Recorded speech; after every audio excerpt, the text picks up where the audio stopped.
धम्म सेनापति धम्म सेनापति अरहत सारीपुत्र के जीवन चरित्र पर हम चर्चा कर रहे हैं। आज उसका भाग 6 है, पार्ट 6। अरहत सारीपुत्र का जीवन बड़ा आदर्श जीवन रहा है।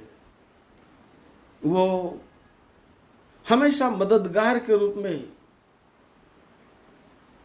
हर एक व्यक्ति को मदद करने का प्रयास करते थे कि मैं कैसे किसी के काम में भी मैं सहायक बन सकूं, कैसे मैं सपोर्ट कर सकूं। ये भाव उन्होंने हमेशा उसका जतन किया है। देवदह सुत्त में आता है कि एक बार कुछ लोग सारीपुत्र को मिलने के लिए आए और मिलने के लिए आते समय उन्हें जो बाहर सुबह पिंडपात के लिए भिक्षा के लिए जाना था वो नहीं जा पाए, तो विहार में ही रहे। और विहार में रहने के बाद वो लोगों से चर्चा करते रहे, बात करते रहे और पिंडपात वो नहीं जा पाए, नहीं गए। और उसके बाद उन्होंने विहार की सारी व्यवस्था को वो परीक्षण करते रहे। जहाँ वहाँ जिधर उधर वो घूमे, स्वयं उन्होंने देखा।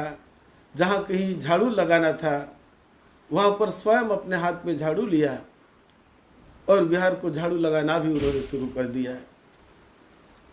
जहाँ कहीं सामान ठीक ठाक नहीं रखा, नहीं दिखा, तो वहाँ जाकर उन्होंने उस सामान को ठीक ठाक किया। किसी के बेड को उन्होंने संवारा, अच्छा बनाया और साफ सुथरा विहार दिखना चाहिए। जब कोई बाहर के लोग आते हैं बुद्ध से मिलने, अन्य संप्रदाय के लोग आते हैं, कभी अन्य विचारों के लोग आते हैं, तो आते समय किसी को ऐसा ना महसूस हो कि विहार में साफ सुथरा नहीं रहता है, ऐसा नहीं वैसा नहीं, ऐसी बात, कोई कमियां किसी को ना दिखे। इस प्रकार का भाव मन में रखकर हमेशा वो लोगों को, अपने सहकारियों को सिखाते थे कि ये करो वो करो, अपने कपड़े ठीक से डालो, बड़े सुचारू ढंग से रहना सीखो और हमेशा साफ सुथरा रहते रहो। तो इस पर वो बहुत बारकाई से निगरानी रखते थे, ध्यान देते थे और स्वयं अपने हाथों से भी वो जाकर विहार की व्यवस्था में पूरी तरह वो सपोर्ट करते थे, मदद करते थे। ये उनका दूसरों के कामों में भी मदद करने वाला स्वभाव था।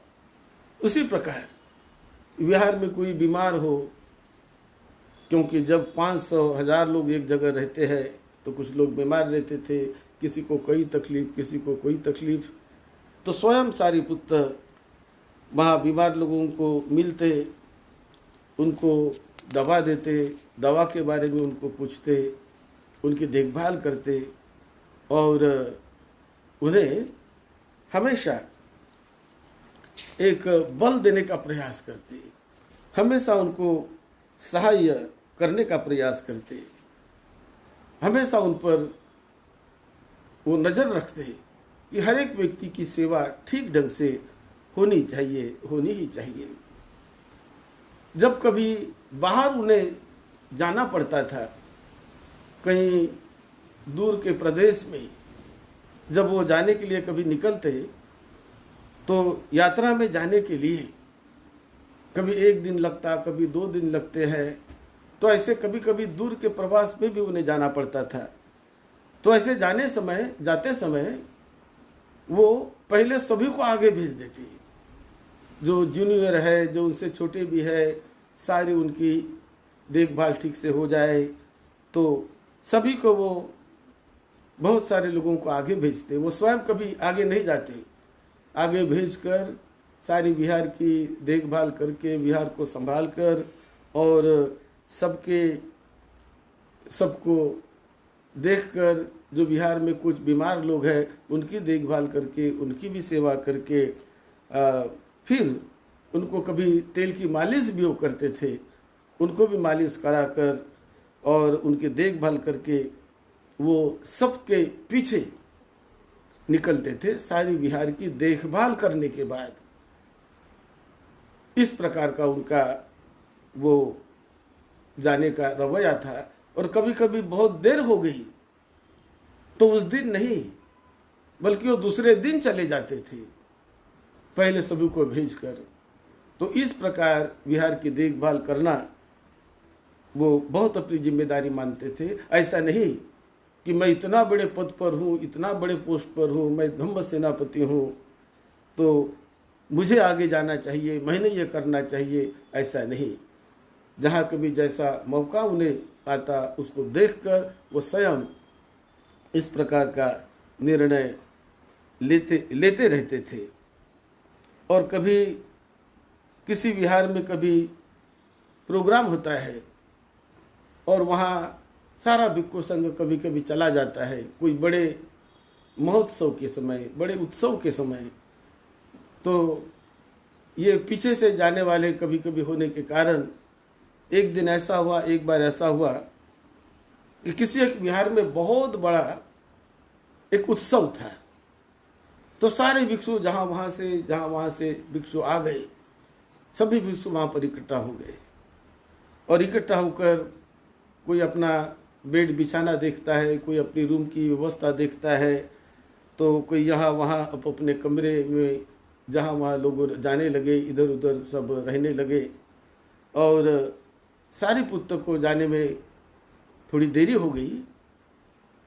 उन्होंने भी जिनको उनको सपोर्ट किया वो सब कुछ ये कर रहे हैं और सब देखभाल सारी पुत्र कर रहे हैं कि सबकी व्यवस्था हो रही है या नहीं। और इसी व्यवस्था करते करते अंत में जब अपने लिए उन्होंने देखा तो उनके लिए एक भी बेड बचा नहीं था।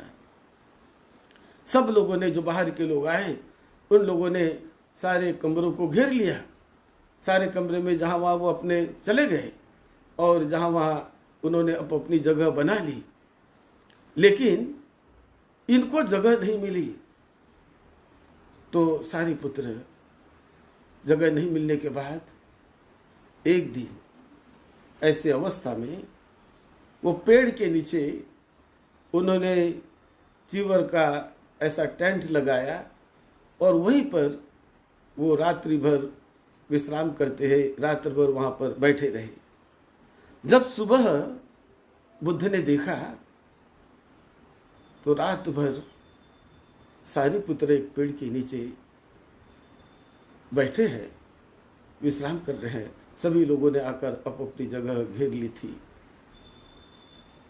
तो जब ये तथागत बुद्ध के संज्ञान में आ गया, जब उनको पता चला, तो उन्हें पता चलने के बाद तथागत बुद्ध ने भिक्षु संघ को इकट्ठा बुलाया और भिक्षु संघ को इकट्ठा बुलाकर बुद्ध ने कहा कि देखो, पहली व्यवस्था जो है वो जो सीनियर लोग होते हैं उन सीनियर को हमने पहले बेड देना चाहिए, सीनियर को हमने पहले कमरा देना चाहिए, सीनियर की हमने पहले व्यवस्था करनी चाहिए। उसके बाद जूनियर लोग और नए लोग, उसके बाद वो जो कुछ उन्हें जैसी व्यवस्था मिलती है उसमें वो एडजस्ट करे, लेकिन पहला क्रम जो है तो सीनियर को देना चाहिए। इस प्रकार का तथागत भगवान बुद्ध ने एक नियम बना दिया, वो विनय बन गया। एक नियम बनाया उन्होंने कि इस नियम का पालन हर प्रकार हर जगह किया जाना चाहिए। तो ऐसा भी एक प्रसंग सारिपुत्र के जीवन में आता है कि किसी को कोई शिकायत न करके किसी को कोई परेशान न करके कि मैं तो इतना बड़ा हूं, मेरी सारी व्यवस्था हो जानी चाहिए, ऐसा न करके वो स्वयं एक पेड़ के नीचे रात्रि गुजारते रहे और लोगों के लिए मंगल मैत्री, कि लोग सुख शांति से रहे, किसी को कोई परेशानी ना हो, ये भाव अपने मन में उन्होंने बना के वो रात को बिताया था। फिर एक समिति गुप्त नाम के एक भिक्षु, वो बीमार थे, बड़े वेदनाओं में वो दुखी थे। तो इस समय जब उन्हें पता चला सारिपुत्र को, तो सारिपुत्र वहाँ गए। उस समिति गुप्त नाम के भिक्षु को सारिपुत्र ने उसकी बीमारी में जाकर उनकी सेवा करने का प्रयास किया और उन्हें बताया कि देखो, ये जो वेदना संवेदना है उसके शिकार ना बनो, ये परिवर्तन होने वाली है। कितनी भी कटु वेदना हो, वेदना हमेशा बनी नहीं रहने वाली है, उसे मेरी वेदना करके मत मानो। ये वेदना मेरी नहीं है, यह बदलने वाली है, यह शरीर की वेदना है। इस प्रकार उन्हें उपेक्षा भाव से मानकर उस वेदना को एक साक्षी भाव से देखने का प्रयास करो, दृष्टा भाव से देखने का प्रयास करो।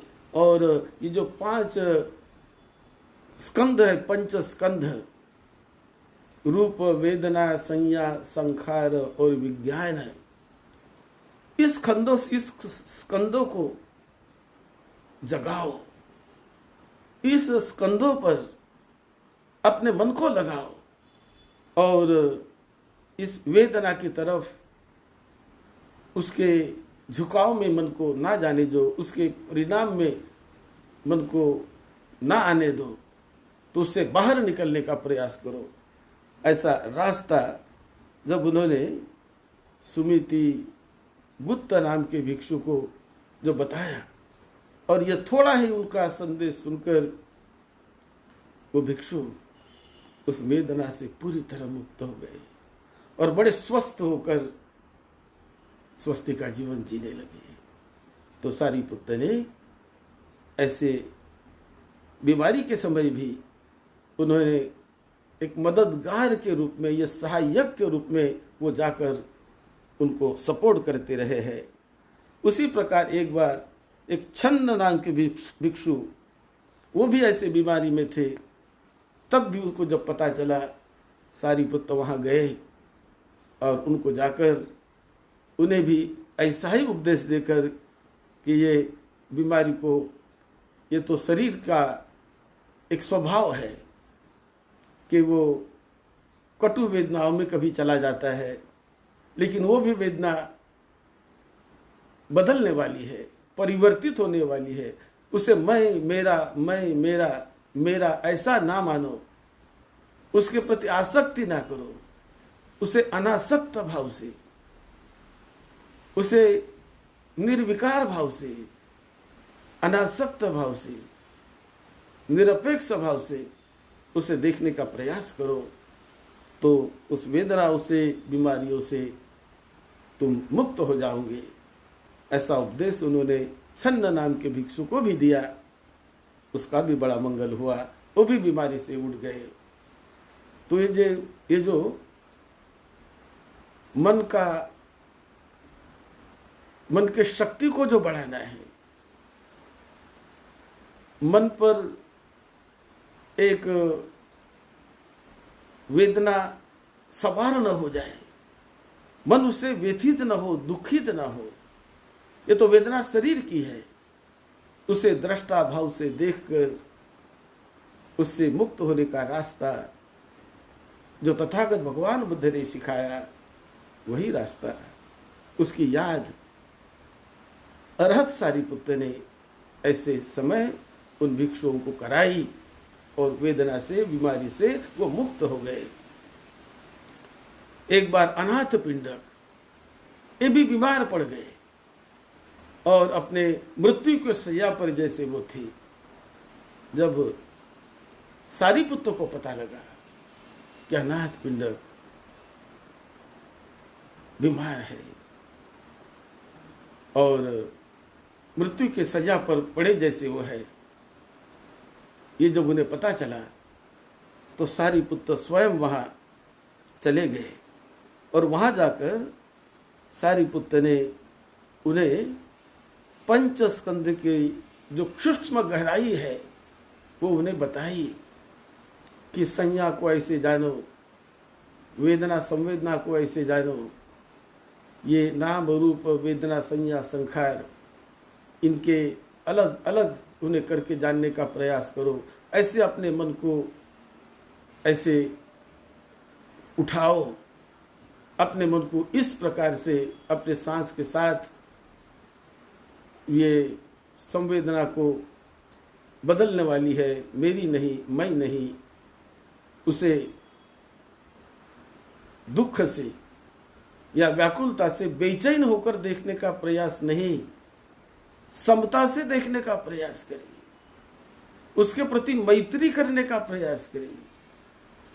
यह भी बदल जाएगी। ये मेरी नहीं है, ये मैं नहीं हूं, मेरी नहीं है, बदलने वाली है। इस प्रकार का प्रयास करें। ऐसा जब उपदेश अनाथ पिंडिक को सारिपुत्र ने दिया, अनाथ पिंडक उस समय उस बड़े बीमारी से मुक्त हो गए और मुक्त होकर बहुत अच्छी तरह से वो स्वस्थ होकर जीने लगे। तो ऐसे कई प्रसंगों में अरहत सारिपुत्र स्वयं वहां जाकर उनको मदद करते रहे हैं, उन्हें सहायता देते रहे हैं, उन्हें एक बल प्रदान करते रहे हैं और उनके दुखों से, बीमारियों से उन्हें निकालने का सारिपुत्र ने प्रयास किया। तो इस प्रकार इतने ऊंचे स्तर पर सारिपुत्र पहुंचे हुए थे। धम्म सेनापति का दर्जा भगवान बुद्ध ने उन्हें दिया, लेकिन उसके मन में कोई अहंकार नहीं था, कोई अहम भाव नहीं था, कोई गर्व नहीं था कि मैं इतने बड़े पोस्ट पर हूं, इतने बड़े सेनापति का दर्जा मुझे मिला हुआ है तो मैं ऐसे रहूं वैसे रहूं, ऐसा नहीं, बल्कि वो बड़े विनम्रता से, बड़े सादे सरल ढंग से कैसे मैं मैत्री लोगों को देते रहूं, कैसे लोगों की हर संभव में सेवा करते रहूं, कैसे मददगार मैं बनते रहूं, ये भाव हमेशा सारिपुत्र ने अपने जीवन भर उसको जागरूक रह के उन्हें बिताया है। इस प्रकार वो मददगार के रूप में भी सारिपुत्र रहे हैं। और जब वो सारिपुत्र को चलता कि सारिपुत्र जब आए हैं ऐसा पता चलते ही उन्हें जो बल मिलता था और दुख से, बीमारी से निकलने का एक बहुत बड़ी शक्ति उन्हें मिल जाती थी। वो सारिपुत्र आए हैं, सारिपुत्र आए हैं, मुझे मिलने के लिए आए हैं, मुझे देखने के लिए आए हैं, ऐसा समझकर ही बहुत उन्हें बल मिलता था और ऐसे वो मददगार रहे हैं, लोगों का कल्याण करते रहे हैं। हम सारिपुत्र के जीवन पर और भी जो बड़ी मंगलमय बातें हैं उन्हें कहने का प्रयास करेंगे। आप सबका मंगल हो, आप सबको निरोगत्व मिले, लंबी उम्र मिले, परिवार के सभी छोटे बड़ों को, आपके परिवार के सभी को सुख शांति मिले, लंबी उम्र मिले।